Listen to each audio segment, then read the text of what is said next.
चलिए तो हेलो बच्चों, गुड इवनिंग। आप लोग अच्छे से होंगे मुझे पता है। आज के क्लास में हम लोग देखेंगे उसी आयनिक क्रिस्टल के जो हम लोग पिछले क्लास में देखे थे कि आयनिक क्रिस्टल के 3 टाइप्स होते हैं, 3 प्रकार के दिखते हैं। वो हम लोग बताए थे कि AB type, AB2 type, A2B type. तो ऐसे हम लोग पिछले क्लास में देखे थे जिसमें हम लोग AB टाइप में हम लोग NaCl टाइप के क्रिस्टल के बारे में पढ़े थे। NaCl आयनिक क्रिस्टल के बारे में पिछले क्लास में हमने बताया था कि आपको एग्जाम में, चाहे वो कॉम्पिटिटिव एग्जाम हो चाहे वो आपका बोर्ड एग्जाम हो, उसमें उससे रिलेटेड कौन कौन से आपसे क्वेश्चन पूछे जा सकते हैं, हम सभी को कंटेंट करके अलग अलग बताया था। तो वो बिल्कुल आपको समझ में आया होगा। अगर वो समझ में आया है तो आज भी समझ में आएगा। अगर आप उसको नहीं किए हैं तो जाकर पहले कर लें ताकि आपको अच्छे से समझ में आए कि हम इसको कैसे देखते हैं। बस आपको इसमें थोड़ा सा याद करना होता है कि वो जो क्रिस्टल होते हैं उसका संरचना कैसा होता है, यानी कौन से टाइप्स का संरचना होता है, उसके जो सेल होते हैं, यूनिट सेल होते हैं, वो किस प्रकार के होते हैं। बस अगर आप इतने बात को ध्यान में रखते हैं और ये बनाते बनाते हमको समझ में आ जाता है। ये 3 ही टाइप्स के देखने हैं हमको और तीनों टाइप्स से रिलेटेड ही हमको क्वेश्चन देखने को मिलते हैं। तो अगर आप इतने बात को अच्छे से समझ लेते हैं तो शायद आपको कभी भी दिक्कत नहीं होगा। तो बाबू पहले हम लोग देखे थे AB टाइप में NaCl के बारे में देख लिए थे।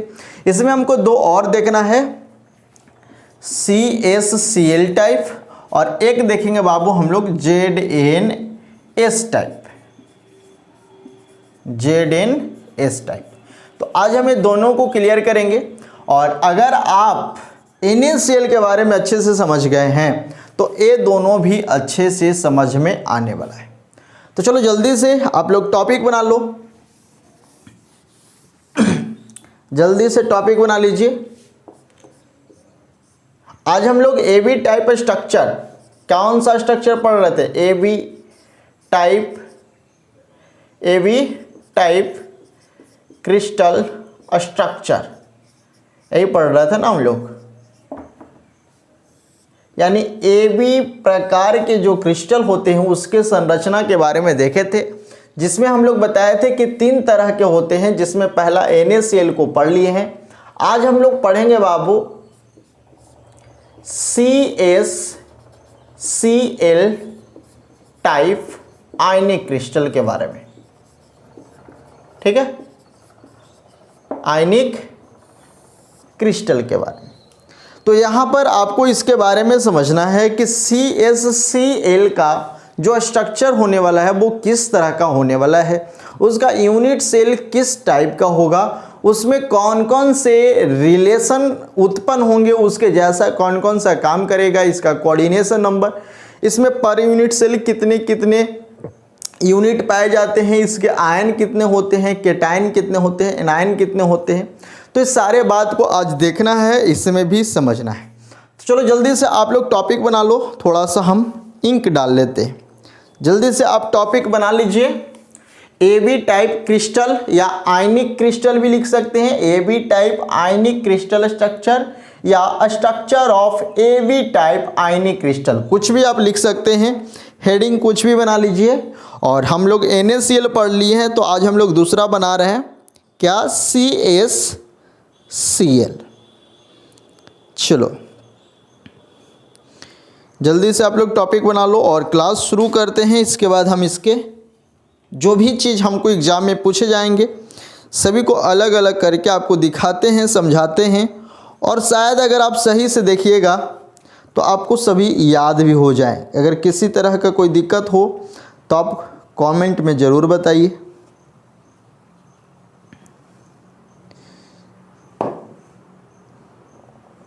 चलिए टॉपिक बना लिए। अब यहाँ पर थोड़ा सा हमको समझना है। अगर एज कंपेयर करें, देखो NaCl से थोड़ा सा CaCl अलग होता है। वो क्यों होता है? अगर हम Na+ से अगर हम Cs+ के बीच कंपेयर करें तो एज कंपेरेबल अगर हम देखें इसके साइज के हिसाब से तो सोडियम के तुलना में जो सीजियम हमको दिख रहा है इसका साइज तो बहुत बड़ा होगा, आपको पता है ना कि नीचे जाने पर साइज बढ़ता है, तो इसके तुलना में इसका साइज बहुत बड़ा होगा। लेकिन एज ए कंपेरेबल अगर हम लोग Cl के तुलना में देखें तो यहाँ पर आप देख सकते हैं कि सोडियम के तुलना में सीजियम का जो हमारा साइज होने वाला है वो बड़ा होने वाला है। यानी इससे हमको एक चीज पता चल रहा है कि NaCl में सोडियम बहुत छोटा था। एज ए अगर हम इससे कंपेयर करते थे क्लोरीन से तो सोडियम बहुत छोटा था, इसलिए इसके बीच में कौन सा स्ट्रक्चर बना था बाबू? FCC स्ट्रक्चर बना था। लेकिन यहाँ पर सोडियम से सीजियम बड़ा है, यानी अगर हम इस सीजियम को कंपेयर करेंगे क्लोरीन माइनस से तो ये क्लोरीन माइनस सीजियम के तुलना में लगभग कंपेरेबल है। यानी इससे उतना भी बड़ा नहीं है और इससे उतना भी छोटा नहीं है। यानी सीजियम के तुलना में क्लोरीन उतना भी छोटा नहीं है और सीजियम के तुलना में क्लोरीन उतना भी बड़ा नहीं है। अगर हम दोनों का कंपेयर करें तो लगभग दोनों एक दूसरे के कंपेरेबल होते हैं साइज के हिसाब से। तो अगर आप इस बात को समझ रहे हैं तो सबसे पहला पॉइंट यहाँ पर हमारा बनता है कि जो हमारा CaCl में अगर हम लोग CS और Cl यानी CS तथा CS प्लस तथा Cl माइनस एक दूसरे के कंपेरेबल हैं, एक दूसरे के क्या है बाबू? कंपेरेबल हैं। इसलिए CaCl में जो स्ट्रक्चर बनने वाले हैं वो कैसे बनने वाले हैं बाबू? VCC टाइप के। कैसे बनने वाले हैं? यानी इसका जो यूनिट सेल में स्ट्रक्चर दिखेगा वो स्ट्रक्चर कैसा होगा बाबू? VCC होगा। ये क्यों होगा? क्योंकि CaCl के तुलना में कंपेरेबल है, यानी सामान्य रूप से एक दूसरे के समान है। इस कंडीशन में इसके बीच में जो हमारा स्ट्रक्चर बनेगा वो कैसा बनेगा? यानी इसका यूनिट सेल कैसा होने वाला है बाबू? VCC टाइप के होने वाला, बॉडी सेंटर्ड सेल टाइप के होने वाला है। तो सबसे पहला तो हमको ये बात समझ में आ गया कि CaCl में यानी सीजियम क्लोराइड का जो स्ट्रक्चर बनेगा वो कैसा बनेगा बाबू? BCC बनेगा। कैसा बनेगा? BCC बनेगा। पहला पॉइंट आपको समझ में आना चाहिए कि सीजियम क्लोराइड यानी CaCl का जो स्ट्रक्चर बनेगा वो कैसा बनेगा बाबू? BCC बनेगा। कैसा बनेगा? BCC बनेगा। अब यहां पर हमको ध्यान देना है कि BCC बनेगा तो आखिर ये किसके कारण बनेगा? तो दूसरा पॉइंट हमारा यहां पर समझ में आ रहा है। यहां पर एनायन कौन है बाबू? एनायन कौन है? Chlorine minus. तो यहां पर क्लोरीन माइनस है तो पैकिंग कौन बनाएगा? यानी इस BCC को बनाएगा कौन? इस BCC का पैकिंग कौन बनाएगा? तो पैकिंग डन इज, यानी पैकिंग बनाने वाला कौन है? चाहे हिंदी में लिख देते हैं, पैकिंग बनाने वाला। पैकिंग बनाने वाला कौन है बाबू?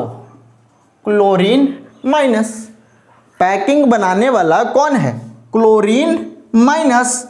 एनायन है ना, आपको पिछले क्लास में ही बताए थे कि सामान्य रूप से एनायन ही पैकिंग का निर्माण करता है। तो यहाँ पर ये जो एनायन है वो ही क्या करेगा? इस BCC का पैकिंग बनाएगा। और ये जो Cl माइनस पैकिंग बनाएगा, ये पैकिंग कैसा बनेगा बाबू? VCC बनेगा। यानी इसमें दो चीज आपको पता चल गया। पहला चीज क्या पता चला बाबू? कि CaCl का स्ट्रक्चर कौन से यूनिट टाइप का होगा? तो BCC टाइप का होगा। दूसरा बात कि इस BCC को बनाने वाला होगा कौन? यानी इस BCC का पैकिंग कौन तैयार करेगा? तो Cl माइनस तैयार करेगा। अब यहां पर हमको एक बात समझ में आ गया कि Cl माइनस तैयार करेगा। अब हमको यहां पर एक और बात समझना है कि Cl आखिर होगा तो कहां होगा? तो तीसरा पॉइंट, यानी जो पैकिंग बनाएगा बाबू तो कंफर्म है कि पैकिंग कब बनेगा? जब उसके चारों तरफ बंध जाएगा तब। यानी Cl जो माइनस है वो कहां उपस्थित होगा बाबू? ओनली कॉर्नर पे। कहां उपस्थित होगा? यानी सिर्फ और सिर्फ कोना पर ही उपस्थित रहेगा। कहां रहेगा बाबू? कॉर्नर पे रहेगा, कोना पे रहेगा। अब हमको ये तीसरा पॉइंट समझ में आ गया। अब चौथा पॉइंट ये देखना है कि अगर क्लोरीन सिर्फ कॉर्नर पे रहेगा तो CS प्लस कहाँ रहेगा, CS प्लस कहाँ रहेगा। तो बाबू ये जब कॉर्नर पे है और आपको पता है ना कि बॉडी सेंटर्ड सेल कब बनता है, जब, यहां पे ध्यान से देखना समझ में आएगा। चलो हम एक बॉडी सेंटर्ड सेल बना लेते हैं,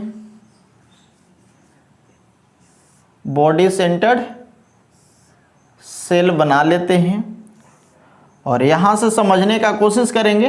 तो सबसे पहले आप एक यूनिट सेल बना लीजिए और यूनिट सेल के बाद हमको क्या बनाना है, इसको BCC में बदलना है।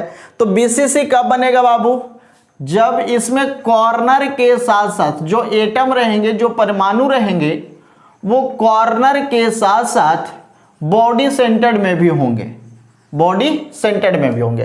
तो सबसे पहले हमने क्या बताया बाबू, क्लोरीन माइनस जो होगा सिर्फ और सिर्फ कॉर्नर पे होगा। तो ये जो कॉर्नर पे आपको दिख रहा है सभी क्या है बाबू, क्लोरीन माइनस है। चलो हम यहाँ पे डिनोट कर दे रहे हैं, chlorine minus, chlorine minus, chlorine minus, chlorine minus, chlorine minus. आपको यहाँ पर दिख रहा होगा कि यहाँ पर जितने भी कॉर्नर पे हमको एटम दिख रहा है ना, वो सभी के सभी क्या है बाबू, क्लोरीन माइनस है, यानी क्लोरीन आयन है। अब इसके साथ साथ हमको एक बॉडी में भी तो चाहिए। बॉडी सेंटर्ड सेल किसे कहते हैं, बॉडी सेंटर्ड यूनिट सेल किसे कहते हैं, जिसमें एटम कॉर्नर के साथ साथ बॉडी सेंटर में भी उपस्थित होता है, प्रेजेंट होता है, उसी को तो हम लोग BCC कहते हैं। तो बाबू जो बॉडी सेंटर्ड यानी बॉडी में जो होगा वो कौन होगा बाबू, CS प्लस होगा, क्योंकि आपको पता है कि एनायन के केटायन जो हमारा होता है, जो हमारा धनायन होता है, उसके चारों तरफ एनायन होता है। ये बात आपको हम पिछले क्लास में ही बताए हैं। तो ए सभी माइनस है, तो इसके बीचे बीच। अच्छा एक बात बताओ, ये जो आपको दिखाई दे रहा है, ये थोड़ा सा यहाँ पर 2D दिख रहा है, तो उतना आपको थोड़ा सा ध्यान से समझना होगा। बाबू एक हम बॉक्स ले रहे हैं, क्या ले रहे हैं, एक बॉक्स ले रहे हैं घन के आकार के, और उसके बीच बीच एकदम बीचे बीच चारों तरफ से बराबर साइज का हम क्या लेते हैं, एक बॉक्स लेते हैं और उसके बीचे बीच एक बॉल डालते हैं। वो बॉल कहाँ होता है बाबू, बीचे बीच। तो वो क्या होता है, CGM, यानी जो CS प्लस है वो कहाँ होगा बाबू, बॉडी सेंटर में होगा। कहाँ होगा, बॉडी सेंटर यानी मध्य में होगा। कहाँ होगा, बॉडी सेंटर यानी मध्य में होगा। यानी ये जो हमको बीच वाला दिख रहा है बाबू, ये क्या है, CS प्लस। तो यहां पर आपको देखो चार चीज समझ में आ गया। सबसे पहला चीज कि CaCl कौन से टाइप BCC बनाएगा, इसमें पैकिंग बनाने वाला कौन होगा, Cl माइनस होगा। Cl माइनस कहाँ होगा, तो सिर्फ कॉर्नर पे होगा। CS प्लस कहाँ होगा, तो बॉडी सेंटर में होगा। ये बात आपको समझ में आ गया। अब इसके बाद जो सबसे इंपॉर्टेंट चीज हमको समझना है, वो क्या समझना है कि Cl minus per unit cell कितना होगा। ठीक है, Cl माइनस यानी जो हमारा क्लोरीन है वो एक यूनिट सेल में कितना उसका भाग पाया जाएगा, यानी क्लोरीन माइनस कितना उसमें उपस्थित रहेगा। तो बाबू ये चीज तो हम लोग एटम पर यूनिट सेल पहले ही निकालने के लिए सीखे हैं, तो इसमें हमको आयन पर यूनिट सेल निकालना है। तो कुछ नहीं करना है, Cl माइनस कहां उपस्थित है बाबू, कॉर्नर पे। और इस बॉडी सेंटर्ड सेल में कॉर्नर कितने होते हैं, 8 होते हैं। कॉर्नर कितने होते हैं, 8 होते हैं। और आपको बताए थे कि एक कॉर्नर पर कोई एटम या आयन पूरा का कितना भाग उपस्थित होता है। पिछले क्लास में जब हम लोग सिखा रहे थे तो उस कंडीशन में हम आपको बताए थे कि किस यूनिट सेल में कितने एटम किसके किसके पाए जाते हैं। तो अगर आप नहीं किए हैं पीछे वाले क्लास तो जाकर जरूर कीजिएगा। यहाँ पर अभी अगर हम उस चीज को बताएंगे तो फिर से वही टाइम लग जाएगा। तो आपको बताए थे कि किसी भी यूनिट सेल में अगर कोई कॉर्नर है और कॉर्नर पे उपस्थित एटम है तो एक एटम उस कॉर्नर पर 1/8वां भाग ही रहता है। ठीक है, यानी किसी भी यूनिट सेल में कॉर्नर पर कोई एटम का 1/8वां भाग उपस्थित होता है। तो टोटल कितना कॉर्नर बाबू, 8। तो इसका 1/8वां भाग एक कॉर्नर पे रहता है, तो टोटल इसके पास कितने आ जाएंगे बाबू, 1। यानी एक यूनिट सेल में Cl माइनस का कुल भाग कितना होगा, 1 होगा। कितना होगा, यानी कितने उपस्थित होंगे, 1 उपस्थित होंगे। अब यहाँ पर हम जब Cl माइनस का निकाल लिए तो अब हमको किसका निकालना है, CS प्लस का निकालना है। तो चलो बाबू अब हम लोग निकाल लेते हैं छठा, CS plus per unit cell, यानी CS प्लस एक यूनिट सेल में कितने होते हैं। तो CS प्लस कहाँ है बाबू, बॉडी सेंटर। देखो हम समझा कर पढ़ा रहे हैं, यहाँ पर थ्योरी की जरूरत नहीं है कि हम आपको लिखवाएं, यहाँ पे सारा चीज समझ कर करना है और समझ में आपको आ रहा होगा। आप एक बार दो बार वीडियो खत्म हो जाए फिर से एक बार देख लीजिएगा, फिर से एक बार देख लीजिएगा, आपको जरूर समझ में आ जाएगा और ऐसा समझ में आएगा ना कि फिर शायद आपको कभी पढ़ने की जरूरत भी नहीं पड़े। तो यहाँ पर ध्यान देकर पढ़ना है।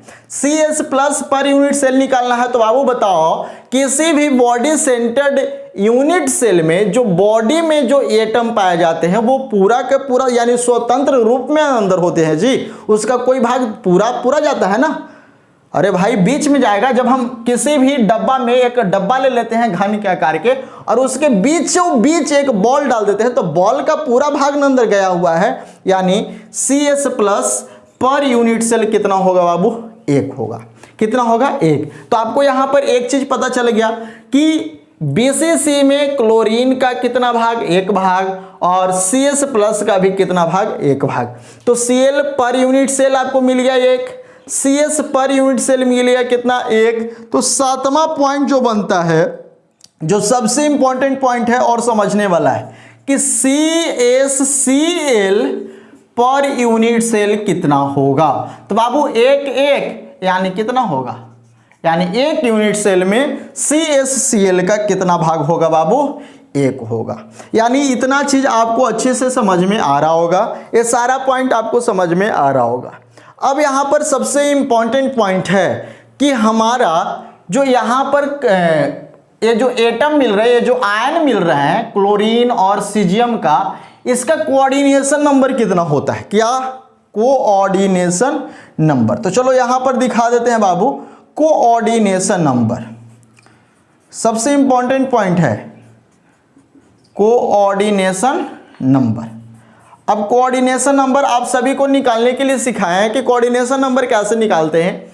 तो किसी भी आयन के चारों तरफ जो आयन उपस्थित होते हैं उसकी कुल संख्या ही उसका कोऑर्डिनेशन नंबर होता है। जो बाबू इसमें बस यही चीज समझना था, बस हमको इतनी चीज समझना था, बाकी चीज तो हम पिछले क्लास वाला ही कर रहे हैं। तो कोऑर्डिनेशन नंबर अब चलो Cl का निकाल लेते हैं। Cl माइनस का कोऑर्डिनेशन नंबर कितना होगा। तो सबसे पहले कॉर्नर पे ध्यान से देखना, ये पिछले क्लास में भी हमने बताया था, इसका कोऑर्डिनेशन नंबर निकालना है। इसका कोऑर्डिनेशन नंबर क्या होगा, जरा ध्यान से देखो कि ई क्लोरीन के चारों तरफ कितने आयन हैं। तो बाबू ध्यान से देखना, 1 A वाला है, 2 A वाला है, नीचे आ रहा है तो 3 A वाला है।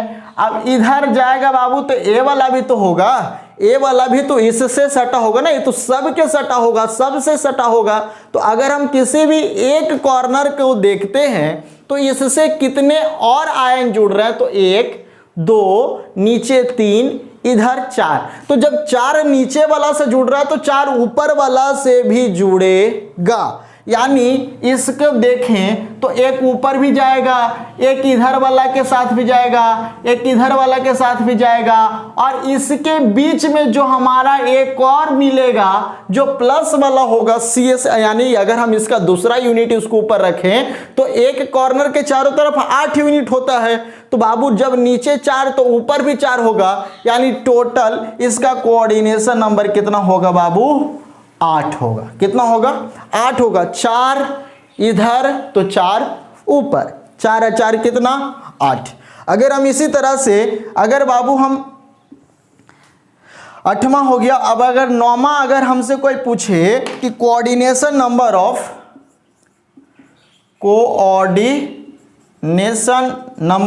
बहुत ही आसान है, ऑफ अगर पूछ दे CS प्लस का कि CS प्लस का कोऑर्डिनेशन नंबर क्या होगा, तो जरा ध्यान से देखना, ये बीच में है तो इससे जुड़ने वाला कितना है, 1 A वाला जुड़ेगा, 2 A वाला जुड़ेगा, 3 A वाला जुड़ेगा, 4 A वाला जुड़ेगा, 5 A वाला जुड़ेगा, 6 A वाला जुड़ेगा, 7 A वाला जुड़ेगा और 8 A वाला जुड़ेगा।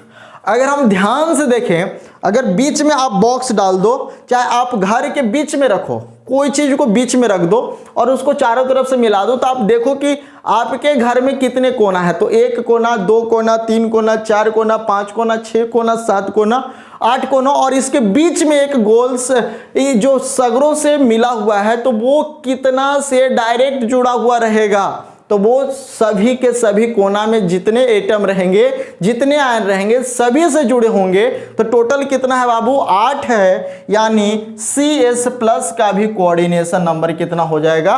8 हो जाएगा। कितना हो जाएगा? 8 हो जाएगा। तो यहाँ पे हम आपको इतने चीज बताएं कि कोऑर्डिनेशन नंबर ऑफ Cl का भी कितना होगा? 8 होगा। Coordination number of CS plus का भी कितना होगा? 8 होगा। अरे ये तो सोचने वाली बात है भाई। आप घर में थोड़ा सा 2D है तो थोड़ा सा आपको समझने में प्रॉब्लम हो रहा है, लेकिन हम इसको समझाएं बहुत बार है। अभी तक कम से कम हम इसको 5 बार बता चुके हैं, 5 बार हम इसको एक्सप्लेन कर चुके हैं। तो जो भी पहले का क्लास नहीं करे हैं जाके कर लीजिए, आपको जरूर समझ में आएगा। तो चलो जल्दी से आप इतना नोट कर लो। इसके बाद हम इधर देख लेते हैं इसके बीच में रिलेशन। चलो पहले देख लो, उसके बाद ही नोट कर लेना। तो चलो इधर हम लोग देख लेते हैं धनायन। इधर नोट कर लिया है ना? चलो इधर जल्दी से आप स्क्रीनशॉट एक बार इसका ले लो, स्क्रीनशॉट ले लो। चलो ले लिया। अब 2 चीज हमको और देखना है कि इसमें जो CS प्लस है और क्लोरीन माइनस है, दोनों के बीच का रिलेशन क्या होगा, उसके बीच का रिलेशन निकाल लेते हैं। उसके बाद हम लोग देख लेते हैं कि इसके टाइप के और कौन कौन से काम करेंगे, यानी इसके टाइप के और कौन कौन से आयनिक कंपाउंड होंगे, आयनिक क्रिस्टल होंगे जो इसी के आधार पर काम करेंगे। तो चलो जल्दी से नोट कर लिया, इधर से हटाते हैं। चलो इसके बाद 8वां 9वां बता दिए। 10वां पॉइंट इधर देखेगा, हमको रिलेशन निकालना है। रिलेशन ऑफ किसके किसके बीच, किसके किसके बीच, कहाँ गया? CS plus and Cl minus. ठीक है, इसके बीच यानी केटायन और एनायन के बीच में रिलेशन निकालना। तो जरा ध्यान से समझना, जो इसके बीच का जो हमारा मिलता है, बॉडी सेंटर में मिलता है, वो कैसा होता है? डायगोनल होता है।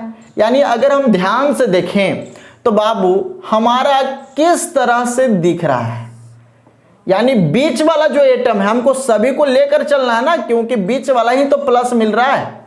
अरे बाबू A वाला हमको प्लस मिल रहा है और A वाला माइनस मिल रहा है। तो हमको क्या करना है? प्लस और माइनस के बीच का रिलेशन निकालना है, उसका रेडियस का रिलेशन निकालना है। तो ध्यान से देखो कि मान लेते हैं कि A हमारा क्या है बाबू? माइनस। मान लेते हैं नहीं है, तो जब उधर माइनस है तो बॉडी डायगोनल बनेगा। यानी कैसे समझेंगे? तो बाबू बॉडी डायगोनल अगर आप समझते हैं कि बीच में भी कोई हमारा आयन है, तो आप देखिए कि हमारे ऊपर वाला कोना से उसके जस्ट सामने नीचे वाला कोना अगर बीचे बीचे लाएंगे तो बीचे वाला जो बॉल हमारा होगा ना, उसको आर पर करते आ जाएगा। नहीं, फिर से समझो, किसी बॉक्स में अगर आप एक बॉल को रख देते हैं और बॉल में होते हुए हमको पार करवाना है कुछ, तो क्या करना होगा?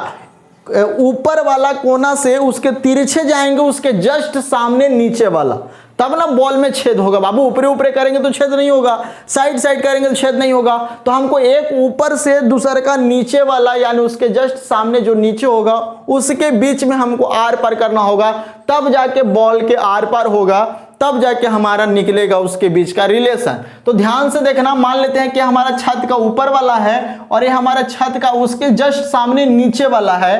तो इसके बीच में हमारा क्या है बाबू? Cl minus. क्या है? Cl minus, Cl minus. अब बीच में हमारा क्या है बाबू? एक बीच में गोल बना देते हैं। तो बीच में हमारा क्या है? बीच में हमारा है Cl प्लस। मान लो ये हमारा क्या है बाबू? CS plus. अब ये दोनों के बीच का हमको रेडियस निकालना है। क्या निकालना है? रेडियस के बीच में रिलेशन निकालना है, जो हम पहले भी निकाल चुके हैं यार, इसको हम पहले भी कर चुके हैं। ठीक है, ये बस आपको दिखाने के लिए कर रहे हैं। तो यहाँ क्या है? R माइनस, एक क्या है? R माइनस, और एक क्या हो जाएगा बाबू? 2R plus. एक इधर भी प्लस, एक इधर भी प्लस, तो 2R प्लस। और एक चीज याद करो, तो जो अभी हम नहीं निकालेंगे, पहले निकाल चुके हैं, यहां से यहां जब बॉडी डायगोनल बीसीसी में निकाल कर दिखाए थे तो जरा याद करो कि यहां से यहां के बीच का जो गैपिंग था, दूरी था, वो कितना निकाले थे, वो रिलेशन में क्या निकाले थे, √3a। याद करना भाई, याद करेगा, पढ़ेगा, लिखेगा तबे समझ में आएगा। ऐसे हम कितनों करते रह जाएंगे, आपको कुछ समझ में आने वाला नहीं है, आपको भी मेहनत करना पड़ेगा। तो ये चीज हम पहले ही बताए थे आपको कि इसके बॉडी डायगोनल यानी बीचे से जब आर पार करते, बीसीसी में हम लोग बीचे सेंटर वाला के बीच बीच जाते थे। आप इसके पहले दूसरे का तीसरे का वीडियो देखिए, इसके पहले का दो क्लास पहले का वीडियो देखिए, शायद आपको समझ में आ जाएगा। और अगर आप रेगुलर क्लास कर रहे हैं तब तो आपको कोई दिक्कत ही नहीं होगा। तो यहां से यहां बीच का क्या हो जाएगा बाबू, √3a। तो जरा ध्यान से देखो, यहां से यहां R माइनस यानी दोनों क्लोरीन का देखें तो R माइनस यानी 2R माइनस और 2R प्लस। तो 2R प्लस जोड़ 2R माइनस इक्वल टू क्या मिल रहा है बाबू, √3a। अगर और आगे करना चाहें तो R plus plus R minus, समझ में आ रहा है ना, दो बाहर √3a। तो आगे चलेंगे तो R plus plus R minus equal to √3a/2। तो a निकल गया इसके बीच का रिलेशन, समझ में आ रहा है, a निकल गया इसके बीच का रिलेशन जो हम लोग पहले भी कर चुके हैं। और एक लास्ट है हमारा बाबू कि अगर हमको देखना है कि इसके टाइप का और कौन कौन से आयनिक क्रिस्टल होंगे, तो जरा याद रख लेना इसके टाइप के और कौन कौन से क्रिस्टल होंगे जो जस्ट लाइक इसी के जैसा सारा काम करेंगे। तो वो होंगे बाबू, एक तो CsCl बना दिए, दूसरा होगा CsBr, CsI, TlBr, TlI। ठीक है, तो ये जो आपको दिख रहे हैं इसमें TlCl भी कर लीजिए।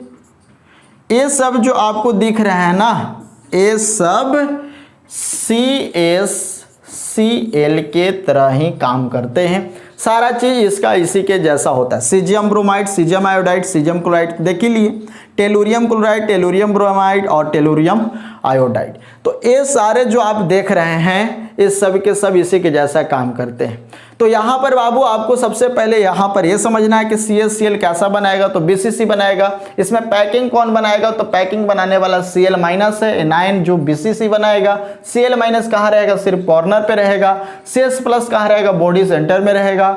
Cl- पर यूनिट सेल कितना होगा निकाल दिए, CS+ पर यूनिट सेल कितना होगा निकाल दिए, CsCl पर यूनिट सेल कितना होगा निकाल दिए। देखो भाई हम लिख नहीं रहे, हम आपको समझा के पढ़ा रहे हैं, ये चलते आप भी ध्यान रखो। कोऑर्डिनेशन नंबर अगर निकालेंगे तो आपको समझा दिए कितना आएगा, कोऑर्डिनेशन नंबर CS+ का निकाले वो भी समझा दिए, रिलेशन भी निकालो वो भी समझाएं। और यहाँ पर बस आपको एक एग्जाम्पल याद कर लेना है कि ये सब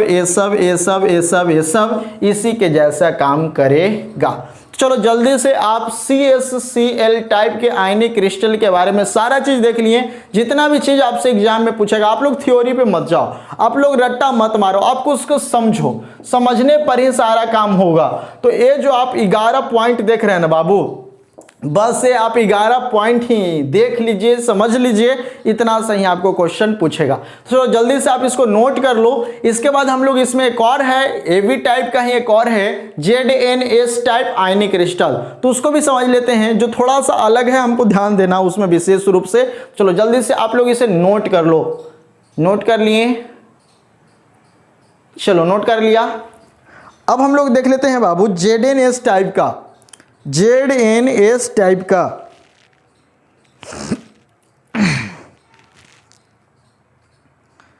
चलिए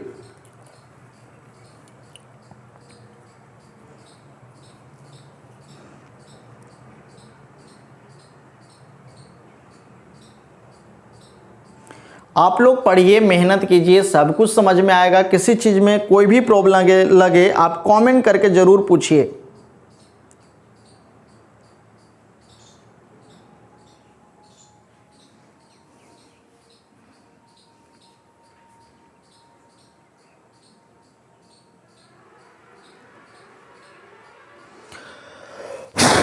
चलिए नोट कर लिए, हटाएं इसको। चलो भाई, अब हम लोग देखते हैं एक लास्ट ए बी टाइप में ZnS टाइप, जो बहुत इंपॉर्टेंट रखता है।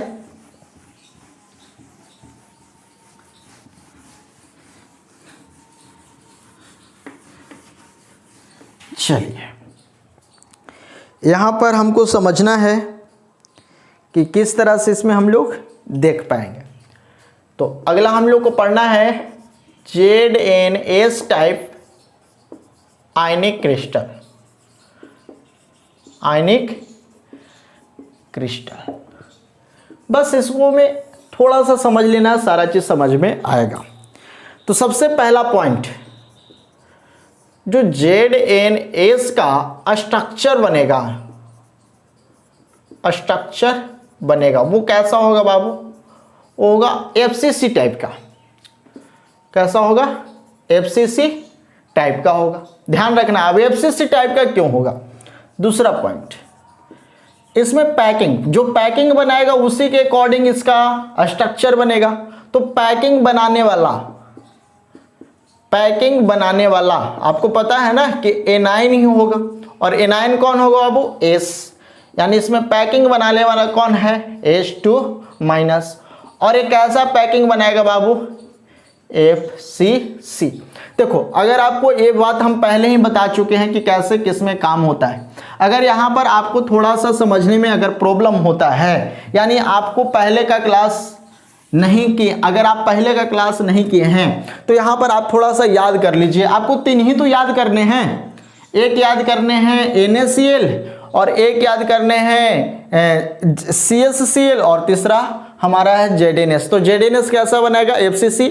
NaCl भी कैसा बनाएगा बाबू? FCC। CsCl बनाएगा कैसा? VCC। और फिर से ZnS बनाएगा FCC। लेकिन यहाँ पर NaCl से ZnS थोड़ा सा अलग है। NaCl से ZnS थोड़ा सा अलग है, वो क्यों है उसके बारे में हम लोग यहाँ पर समझते हैं।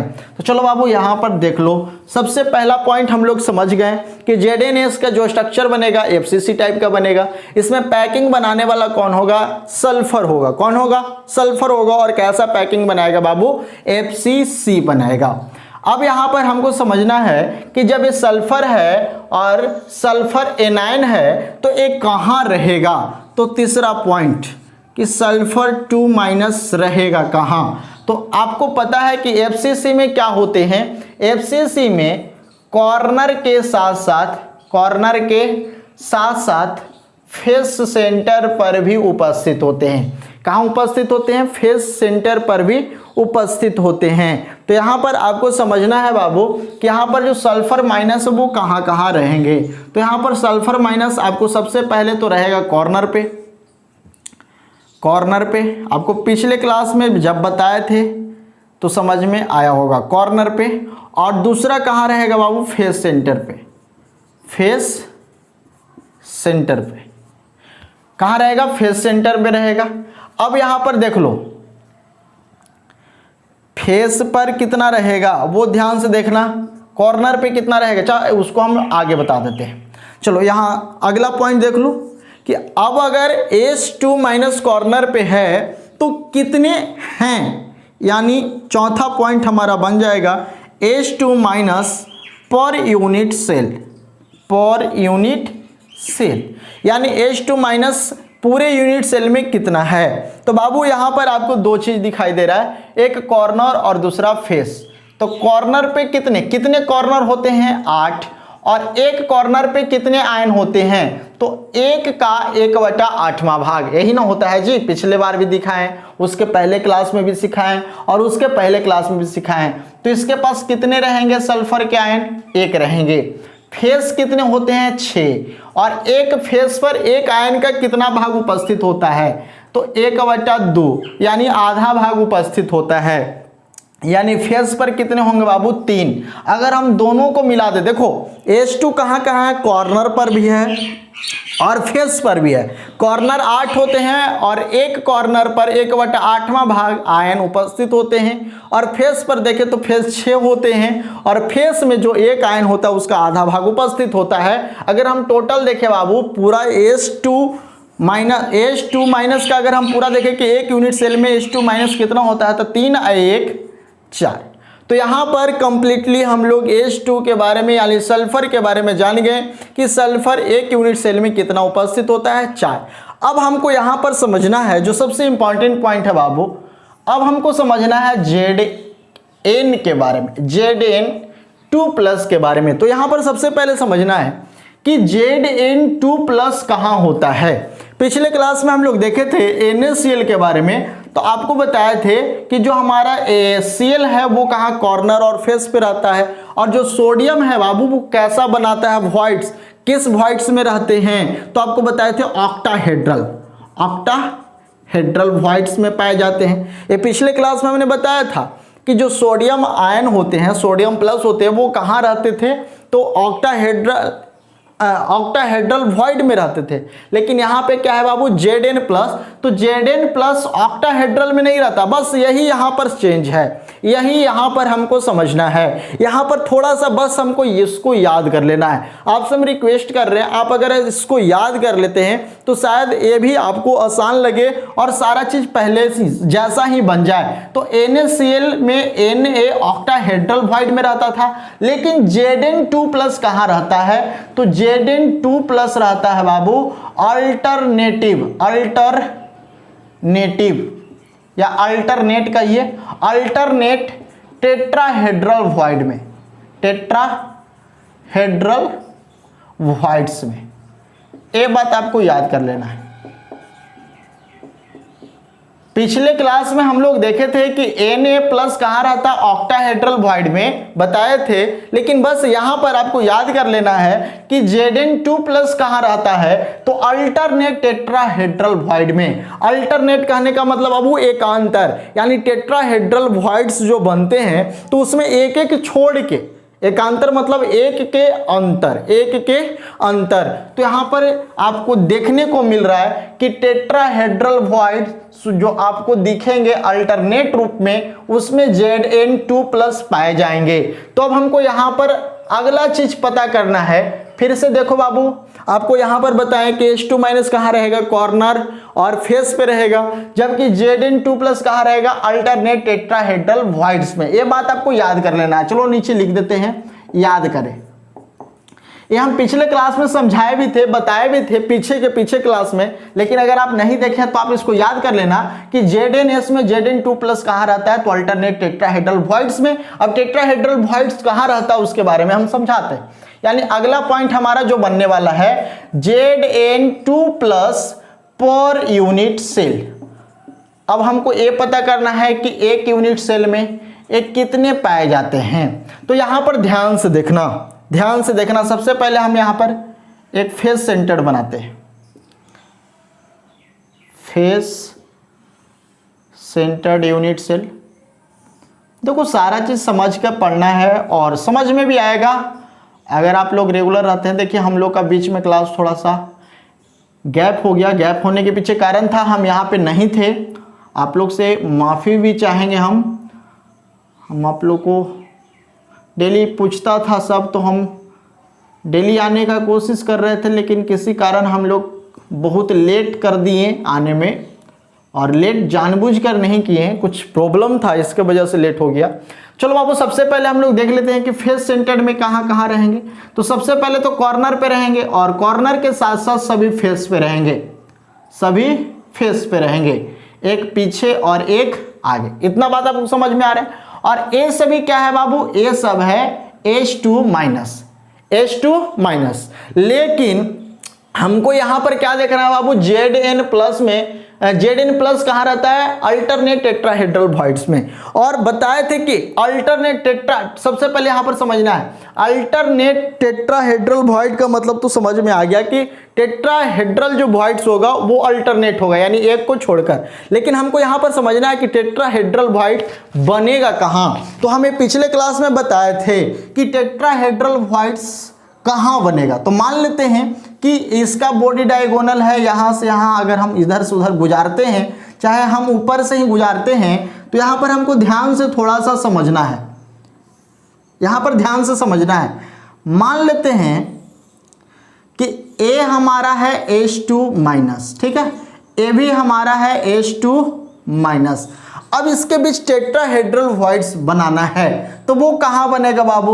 तो यहाँ पर ध्यान से देखना, आपको बताए थे कि टेट्राहेड्रल वॉइड्स कॉर्नर से कहाँ पे उपस्थित होते हैं, तो 3√3/4 ए भाग पे। ये बात हम लोग पिछले क्लास में बताए थे कि नहीं बताए थे? याद कीजिए, ये बात समझ में अगर आपको आया होगा तो सारा चीज़ आपका क्लियर हो जाएगा, किसी चीज़ में कोई दिक्कत नहीं रहेगा। तो ये बात आपको समझ में आ गया है। तो यहाँ पर अगर हम देखें, मान लेते हैं, अगर हम इसका साइज यहाँ पर आपको मानकर बताते हैं कि अगर हम ये दोनों के बीच का अगर इतना भाग निकालना चाहें, √3/4, चलो √3/4, तो यहाँ से अगर हम यहाँ देखें तो इस दोनों के बीच का जो गैपिंग होगा वो लगभग यहाँ पर हो सकता है। यानी यहाँ पर क्या होगा बाबू? Zn+, यानी टेट्राहेड्रल वॉइड्स के बॉडी डायगोनल में ही बनेंगे। तो यहाँ से यहाँ, यानी इसके ऊपर से इसके नीचे वाला में जा रहे हैं, उसका √3a/4 भाग में रहता है। तो यहाँ से यहाँ मान लेते हैं कि यहाँ पे Zn होगा, और इधर से इधर चलते हैं तो यहाँ पे Zn होगा। यानी एक बॉडी डायगोनल में यहाँ से यहाँ जाने पर हमको दो जगह टेट्राहेड्रल वॉइड मिलेगा।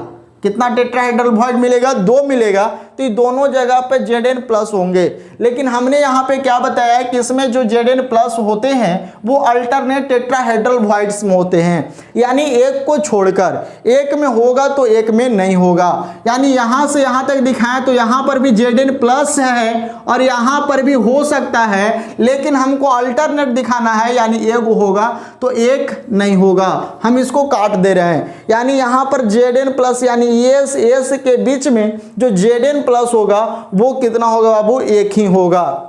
Zn2+ कितना होगा? एक होगा, क्योंकि अल्टरनेट है तो एक को तो छोड़ देगा, एक नहीं होगा। तो यहाँ पर आपको समझना है थोड़ा सा कि अगर हम यहाँ से यहाँ जाएं तो ये जो हमारा कॉर्नर है इससे रिलेट होकर हमको कितने और यूनिट बनेंगे? कितने और यूनिट बनेंगे? तो टोटल यूनिट बनेंगे 8। कितने बनेंगे बाबू? टोटल बनेंगे 8। लेकिन हमको यहाँ पर क्या देखना है? अगर हम लोग टेट्राहेड्रल वॉइड्स देखें तो इससे रिलेटेड हमको टेट्राहेड्रल वॉइड्स कितना बनेगा? टेट्राहेड्रल वॉइड्स कितना बनेगा? देखो बताए थे एफसीसी में टेट्राहेड्रल वॉइड्स कितना बनेगा? 8 पढ़ाए थे, याद करो कि एफसीसी में टेट्राहेड्रल वॉइड्स कितना बनेगा? 8 बनेगा। लेकिन हमको क्या चाहिए बाबू? हमको तो चाहिए अल्टरनेट ना। हमको क्या चाहिए? Alternate alternate tetrahedral voids. अब बाबू अल्टरनेट का मतलब क्या होता है? एक को छोड़कर, यानी इसको हम आधा करेंगे ना जी, तो कितना हमको मिलेगा? 4 मिलेगा। यानी 8/2 आधा करेंगे अल्टरनेट, यानी एक को छोड़कर, एक को छोड़ के, तो कितना मिलेगा बाबू? 4। यानी अगर हम लोग देखें Zn2+ पर यूनिट सेल, तो इसमें हमको कितना मिलने वाला है? 4 मिलने वाला है। कितना मिलने वाला है? 4। तो ये बात को आप जरा याद कीजिएगा। अब इसी से रिलेट करके हम लोग एक और चीज बना लेंगे इसमें, जो सबसे इंपॉर्टेंट है। यहाँ पर थोड़ा सा आपको समझने में प्रॉब्लम आ रहा है, लेकिन ये यहाँ पर हम लोग 2D में बना रहे हैं तो थोड़ा सा दिक्कत हो रहा है। लेकिन अगर आप इसी को 3D में समझते हैं, अरे इमेजिंग करो यार, समझो। हमें बात बताए हैं, पहले भी बताए हैं कि इसमें टेट्राहेड्रल वॉइड कितने बनेंगे, टेट्राहेड्रल वॉइड्स कहाँ पर उपस्थित होते हैं, कितने दूर पे उपस्थित होते हैं, तो सारा बात हमने पहले बताया है। तो अगर आप पढ़ेंगे तो समझ में आएगा। जो भी ए हमारा होगा उसका √3a/4 भाग में उपस्थित होगा कौन? Tetrahedral voids. तो पिछले क्लास में अगर आप पढ़े हैं तो आप इसका एक्चुअल वैल्यू पता कर पाएंगे। तो चलो बाबू यहाँ पर इसको छोड़ो, यहाँ पर बस ये बात याद रखो कि फेस सेंटर्ड यूनिट सेल यानी एफसीसी में टेट्राहेड्रल वॉइड कितने होते हैं? 8 होते हैं। लेकिन इस कहाँ रहता? अल्टरनेट टेट्राहेड्रल में रहता, तो अल्टरनेट बनाएंगे तो एक को छोड़कर, यानी 8 का आधा करेंगे तो कितना मिलेगा? 4। यानी Zn2+ पर यूनिट सेल कितना होगा? 4 होगा। अब यहां पर हमको समझना है कोऑर्डिनेशन नंबर। अब सुनो, इतना हम बता दिए ना, यहां पर थोड़ा सा आप लोग काम करना। कोऑर्डिनेशन नंबर ऑफ Zn+ 2, ठीक है। और एक और बनाना कोऑर्डिनेशन, यहां पर आप लोग को HW देते हैं, coordination number of H2 minus, चाहे थोड़ा सा हम हिंट्स देते हैं यहां पर, बस इसी चीज से समझना है कि अगर आपसे कोई पूछे कोऑर्डिनेशन नंबर, तो कोऑर्डिनेशन नंबर कितना होगा, कोऑर्डिनेशन नंबर कितना होगा Zn प्लस का और H2 माइनस का। अच्छा, आप लोग का दिमाग काम करता है कि दोनों का कोऑर्डिनेशन नंबर कितना होगा। ध्यान से देखना कि मान लेते हैं कि कोई कॉर्नर है, कोई कॉर्नर है, अभी कॉर्नर से एक यहां पर है, एक इधर है, एक इधर है, तो बाबू 2 इधर है तो 2 इधर भी तो आएगा, यानी इस कॉर्नर के 4 होंगे। अब ध्यान से देखना कि जब ये ऊपर जाएगा तो ये वाला तो रहेगा नहीं, क्योंकि अल्टरनेट है, तो एक साइड रहेगा तो एक साइड रहेगा नहीं, यानी इसके बीच में जो सल्फर का कोऑर्डिनेशन नंबर होने वाला है वो कितना होगा, 4 ही होगा। कितना होगा, 4 ही होगा। कितना होगा, 4 ही होगा। तो इस तरह से जब यहां पर सल्फर का कोऑर्डिनेशन नंबर कितना होगा, 4 होगा। अब यहां पर हमको समझना है जिंक का कोऑर्डिनेशन नंबर कितना होगा। तो बाबू ये जब हमारा यहां पर टेट्राहेड्रल व्हाइट्स बन रहा है तो इसके चारों तरफ भी कितने बनेंगे, तो यहां पे आपको रहेगा, इधर रहेगा, यहां पर आप थोड़ा सा समझिएगा, इधर रहेगा और एक हमारा नीचे रहेगा, यानी इसका भी कोऑर्डिनेशन नंबर हमारा कितना होगा, 4 होगा। ये बाबू यहां पर हम इसको बता तो दिए हैं कि दोनों का कोऑर्डिनेशन नंबर कितना होगा, 4 होगा। लेकिन आप इसको फिर से अपने कॉपी पर एक डायग्राम बनाइएगा जिसमें एक यूनिट सेल को 8 यूनिट सेल से जोड़िएगा, यानी एक जो कॉर्नर पे हमारा होगा ना आयन, यानी जो हमारा होगा क्या, सल्फर माइनस सल्फर 2 माइनस, इसको 8 यूनिट सेल से जोड़िएगा। और उसके बाद जिस तरह से हम बताए हैं कि ये Zn2 प्लस कहाँ पे उपस्थित होता है वहां पे रख के आप गिनिएगा तो आपको कितना कितना मिलेगा, दोनों का कोऑर्डिनेशन नंबर 4 मिलेगा। अब इसके बाद हम HW दे देते हैं। HW में आपको रिलेशन निकालना रहेगा। क्या निकालना रहेगा, रिलेशन निकालना रहेगा। किसके किसके बीच में, तो R plus and R minus के बीच में निकाल लेगा रिलेशन। जल्दी से आप लोग इसको इमेजिंग कीजिएगा, उसी तरह से जब आप बनाइएगा ना तो आपको रिलेशन निकालने के लिए तैयार हो जाएंगे, आपको देखने के लिए तैयार होंगे। अरे यहाँ से यहाँ घुसेंगे तो यहाँ पे निकलेंगे, तो इस तरह से हम लोग वहाँ पर करके R प्लस और R माइनस के बीच में रिलेशन निकालिएगा। अब हम लोग यहाँ पर देख लेते हैं बाबू कि इसका जो एग्जाम्पल होगा वो क्या क्या होगा, यानी इसमें जो कौन काम करेंगे। तो यहाँ पर इसके जैसा 10वां पॉइंट यहाँ पे बना देते हैं।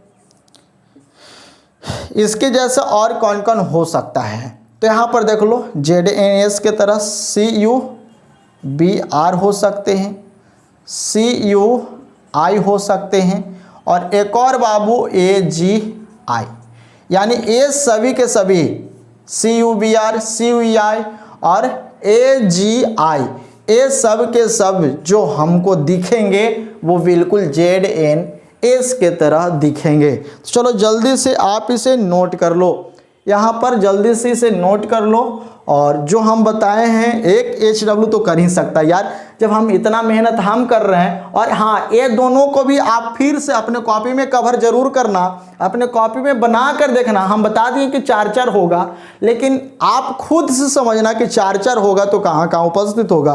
और HW में रिलेशन जरूर निकालना जिस तरह से हमने पहले निकाला है, और यहाँ पे हम आपको बता भी दिए हैं। और इसका एग्जाम्पल CuBr CuI। अच्छा, एक और ये भी लिख लो, CuCl इधर लिख देते हैं, CuCl। तो यहाँ पर देख लो बाबू CuBr CuCl CuI AgI, तो ये सब जो आपको दिख रहा है ये सब बिल्कुल किसके जैसा काम करेगा, ZnS टाइप के आयनिक क्रिस्टल के जैसा काम करेगा, और ये सब उसी के जैसा आएगा। चलो जल्दी से आप इसको अपने कॉपी में नोट कर लो। इसके बाद जो हम लोग का बच गया है उसको हम लोग अगले क्लास में पूरा करेंगे। जल्दी से आप लोग इसे नोट कर लो, स्क्रीनशॉट जल्दी से ले लो। चलो स्क्रीनशॉट ले लिया, स्क्रीनशॉट जल्दी से आप इसका ले लीजिए, एक बार इसका स्क्रीनशॉट जल्दी से ले लीजिए। चलिए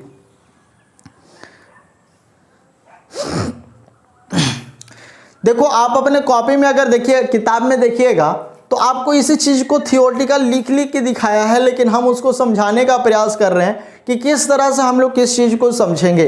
तो भाई मेरे, अगर आप इसको सही से समझता है ना तो आपको ये बहुत ही अच्छा लगेगा और हर बात समझ में आएगा। और अगर देखना ही नहीं चाहता तो फिर आपके लिए ये नहीं है।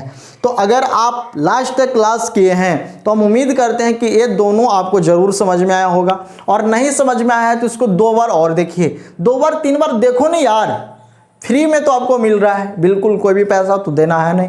तो आप फ्री में इसको 2 बार 4 बार 10 बार जितना देखिए, एकदम इसको घोर के पी जाइए, यानी ऐसा अपने मन में इसको बसा लीजिए कि फिर ये भूले ही ना, यानी हमेशा के लिए आपको याद हो जाए। तो एक बार इसको नहीं, 2 बार 3 बार 4 बार 5 बार जितना बार मन कर रहा है उतना बार देखिए और अपने कॉपी पर इसको जरूर सॉल्व कीजिए और समझिए। और अगर याद हो जाता है, अगर आपके काम के लायक हो जाता है, आपको फिर इसको पढ़ने की ज़रूरत नहीं होती है। और हम कहते हैं ना कि एक बार अगर आप सही से पढ़ लेते हैं तो फिर आपको दोबारा पढ़ने की ज़रूरत नहीं पड़ेगा मेरे भाई, अगर आप सही से पढ़ते हैं। तो एक बार इसको कवर कर लीजिए और हमको ज़रूर बताइए कि आपको कितना % समझ में आया और कहाँ पे प्रॉब्लम लगा। इसको आप ज़रूर बताइएगा, रिलेशन ज़रूर निकालिएगा HW में, नहीं निकलेगा तो हम अगले क्लास में निकाल देंगे, लेकिन यहाँ पर निकालेगा क्योंकि हम HW देते हैं तो कोई पूरा नहीं करता, यहाँ पर आप लोग को पूरा करना पड़ेगा, तभी जाकर हम आगे पढ़ाएंगे। ठीक है, तो अगले क्लास में हम लोग फिर से इसको आगे बढ़ाते हैं। जो हमारा AB2 टाइप और A2B टाइप बचा हुआ है उसको भी हम लोग अगले क्लास में क्लियर कर लेंगे। तो चलो जल्दी से आप इसको नोट कर लो, फिर से मिलते हैं अगले क्लास में, तब तक के लिए धन्यवाद।